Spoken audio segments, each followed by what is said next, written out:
Hey, what is going on, guys? It's Noah and Alyssa. You should have known that was coming. She is hot and cooling herself off with a fan. We tried to do a take a walk, but it was too windy and too humid. So we decided we won't do... Sorry.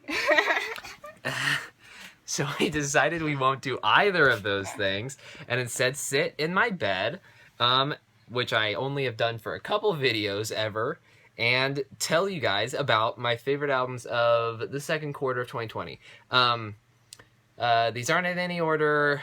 I'm primarily focusing on genres I love, not that I don't want to explore other things, but I realize that I try to force myself to listen to genres I just don't enjoy, and so I wanted to... I'm really being very distracted today. So I wanted to focus on genres that I really like. So you're gonna see a lot more indie, a lot more like folk kind of stuff. It's just kind of the genre I'm into. Besides that, Alyssa hasn't heard a lot of these albums. She's just here because because I wanted her to be, and that's why she's in the video. Plus, it's now her and I's channel, so Yeah. Can't exclude you. So I'm gonna start off with the first album, Paradise Cop's self-titled debut. They are a vaporwave, like ambient vaporwave band, and I honestly really enjoy them. I've been trying to get into vaporwave. I don't know a lot. I don't even know a lot of the like classics. But I've been trying to get into vaporwave. I really like it. I definitely enjoy a lot of instrumental music. Very like either lo-fi kind of instrumentals or just easy listening. Not to say that I don't want to focus on it. I do typically still listen to it, but it's a nice thing to turn on when I'm doing homework or even just like a nice like drive. It's sometimes really nice to just have something that just sets a good atmosphere. Honestly, I do really like it. It's only on Bandcamp, but I do really like this. It's one of my favorite vaporwave albums that I've heard. I've mentioned I've been getting into future funk as well, which is kind of an offshoot of vaporwave, but this is not really future funk. I'd put it closer to just regular vaporwave. Next, I have, of course, I had to talk about them. Lilac Kings, post-hardcore band from Tulsa, so they're near me, and they just put out an album called Desolation Desperation, and or an EP, and it's so great. I would argue it may be one of their best releases yet, so if you've given them a shot before and it didn't quite click, I might recommend doing it again. This EP focuses a lot on environmentalism and trying to be, I was just looking at you, and like how we're damaging the environment. Machines in the Forest is an excellent example of that. I mean, the title tells it all. My favorite track, though, is Are We Lovely? It's one of probably Lilac King's best songs. Highly recommend it. It was released as a single. They even had a hoodie that had one of the lyrics on it, and I almost ordered it, and in retrospect, I regret not getting it, because it looks so cool, and I love that song. Next up is Diet Cigs, Do You Wonder About Me? I don't know how to categorize this as a genre. I guess it would be like indie pop, but it doesn't. I don't feel like that's necessarily the best categorization for it. I do really like it all the way through. It's so solid. Songs like "Who Are You" is one of my favorite songs. I can't even. There's one song that I can't place the title to, but it's really good too. And like a song like Priority Mail, it's a minute long, basically a piano ballad, but it's so sweet, so touching. It's probably, if I was to just say out of all of these, it's probably up there with one of my favorite of this list. I absolutely love the Diet Cig album, and highly, highly recommend it, despite Alyssa not loving it. She's only heard one song. She's only heard Who Are You, but she really doesn't like repetition, and she doesn't like Taylor Swift, and she feels like it sounds like Taylor Swift, and there's a lot of repetition. I don't agree. And even if she doesn't sound like Taylor Swift, or she sounds very nasally, and I'm not gonna do my impression of the chorus, but it is spot on. I tried to record it for you all, but she deleted it. Forced it to delete. So, yeah, I honestly, of all of this list, I'd say it's probably my favorite. I mean, maybe not my absolute favorite, but I'm looking at the rest of the list, and it's at least in the top 3. It's such a solid album. Next up, Jason Isbell and the 400 Units, their reunions.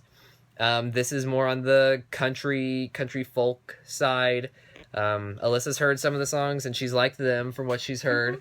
So you have knowledge of this one at least. Yeah. I really like it. This was my first real exposure to Jason Isbell, and to my fault. I mean, that he was definitely someone I should have been listening to more. But I saw he's putting out a new album, and I really loved it. I started the album and was expecting to not like it because the first 2 tracks, What Have I Done to Help and Dreamsicle, are probably the only 2 on the album that I would say I don't like. But the rest of the 8 tracks, incredibly emotional lyrics, really personal it feels, and it's just a really great album. I can't recommend it enough, especially if country folk is an area that you like. I can't say it's just straight up country because I feel like that gives people an impression of like really southern hicky kind of stuff. Hickey? Like being like a southern hick. I know what hickey would mean outside of that context. Or just like, beer trucks in America, which is not what this album is. It's really solid. I mean, heck, Jason Isbell got in a bunch of trouble because he, I believe, is Democrat, or at least was speaking out against Republican ideals, and country's primarily a Republican genre, so like a lot of people we're protesting him. You probably don't know that, but no, I don't. Yeah, he got removed from radio, I'm pretty sure, because a lot of radio stations didn't want to play him because he was I think it was because he was being critical of America. I don't know. Don't take me out of context. I don't remember exactly what it was, but that's a very broad look at what happened. Interesting. Next up is Frat Mouse's The Frag Movie. I talked about Frat Mouse in the first video. Their first EP or album or whatever they're calling them. They're 8 tracks, so they're an album, but they're all short. It's clocks in at 25 minutes. Their first EP was great. It's just solid pop punk. It's pop punk. Really witty, funny lyrics. I definitely think that they are one of those bands that would probably appeal to a younger generation more, because I feel like they have a lot of references that are younger and are trying to be the snarky teen kind of thing. But honestly, they are really good. Not me saying I relate with them because I'm so edgy or anything. I just that they genuinely are a great, talented band that's really funny and really fun to listen to. I don't have a favorite track off this album because I will admit, of all of these, I've listened to this album the least because it came out during a week when I had a lot going on, and I just didn't get a lot of chance to listen to it, but I do love it a lot. Next up, Rearrange Us from Mount Joy. I know it got mixed reviews. Heck, if Ryan from True North Reviews is watching, I believe he gave it a 5 out of 10. And I respect that, and I understand why. For me, I love indie folk. I mean, I'm one of the people that buy into the Lumineers, whereas a lot of people just see them as a very watered down, they just know the radio formula to succeed. And I get that, and I feel like Mount Joy kind of hits those same notes. A lot of Lumineers vibes. That being said, good. It's good. It's a solid indie folk album. I really do like it. Bug Eyes is a great opener. It's a solid album. I really do like it. I don't have a ton to say because, hey, I'm not trying to do criticism. Or a review. I'm just trying to recommend some stuff. So if any of these things sound like they may be up your alley, go for it. And then Diet Sig. Listen to Diet Sig. Next is Wild's Yours and Mine. I caught on to them, as I'm sure if anyone has heard of them probably caught on from the same thing, which is This Is Our Time being in a Honda commercial. And I admit, I understand why some people may not like that, because again, I mean, they're the indie folk, but probably lean more on a poppy side than I would say Mount Joy does. So I understand why people might not like Wild, but the hooks are so good, and I honestly just really enjoy them. I'm not saying that they're anything deep, anything complex, but the EP and all of their music is just catchy as heck. It's so good. It's so catchy. I definitely recommend Surround You and I Believe in Us.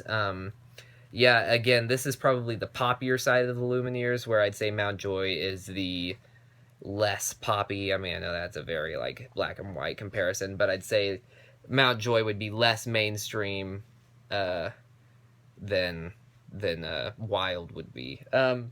Next is the Mowgli's Dizzy on a Tightrope.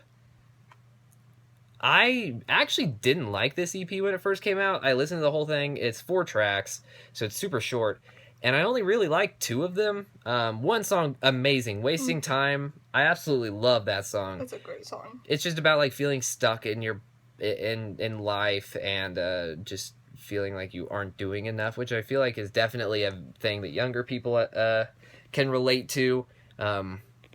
I feel like a lot of people just go through that, especially in a social media age where you see everyone doing all these amazing things, and here you are, you know, binging every episode of Game of Thrones. But honestly, Wasting Time, incredible song. And the more I listened to Dizzy on a Tightrope, the more it grew on me. All the other songs grew on me quite a bit. To say it's perfect would be an understatement. If I was ever going to consider this for the final like top 10 of the year, a lot. I mean, it would have to grow on me a lot. But for 4 songs, when one of them is probably one of my favorite songs of the year, I would say that Wasting Time is probably one of my favorite. When one of them's one of my favorites, it definitely bumps up the quality. And again, the rest have grown on me at least to the point where I enjoy them. They may not be amazing, but I enjoy them. You have listened to this whole EP with me, whether you know it or not. Didn't know that. I just kind of throw stuff on. I've also listened to Wild. Yeah, you have listened to Wild quite a bit, but probably not a lot of the specific songs on this one. Okay, the next one is the one everyone knows is coming. Codeline's One Day at a Time. Great album. We both talked about it for what, 15, 20 minutes? It was a long 20, like I think it was like 21. It was like a 20-minute video. Yeah, so I'm not going to talk about it a lot. For those that didn't watch, the Mowgli's is like a indie alternative band. I mean, like indie pop kind of stuff. Not that I think that they sound similar to Bleachers, but I feel like that would be Bleachers and that kind of scene, Coin, those kind of bands. Those would be things that would kind of tie in with the Mowgli's. Based on Wasting Time, Coin is a good comparison. Yeah, okay, so Codeline, they're just amazing pop. I'd just say they're a pop rock band, I guess. That's not to say anything bad against them, but I don't know where else I'd categorize them genre-wise. Good though, like not like pop as in like mainstream pop. It's just not really rock, it's not really indie, not really alternative. So, it's kind of in that gray area, so I would put it closest to pop. A really solid album. We talked about it for forever, so I won't go on about it a lot. My favorite track's In the End. The more I listen to it, the more I absolutely love it. Definitely my favorite song. Like, again, I guess my biggest takeaways I'd say to take away from this video: listen to Diet Sig, listen to In the End, and listen to Wasting Time. Just In the End? Well, listen to In the End, and if you're into it, listen to the rest. But listen to the rest. And don't listen to Shy Oak, because it deserves an 8 to an 8.5. Well, my recommendation would be those things. All of the Diet Sig album, Wasting Time, and In the End, because I think those, if you like Wasting Time, you'll want to listen to the rest of the Mowgli's. If you like In the End, you'll want to listen to the rest of Codeline.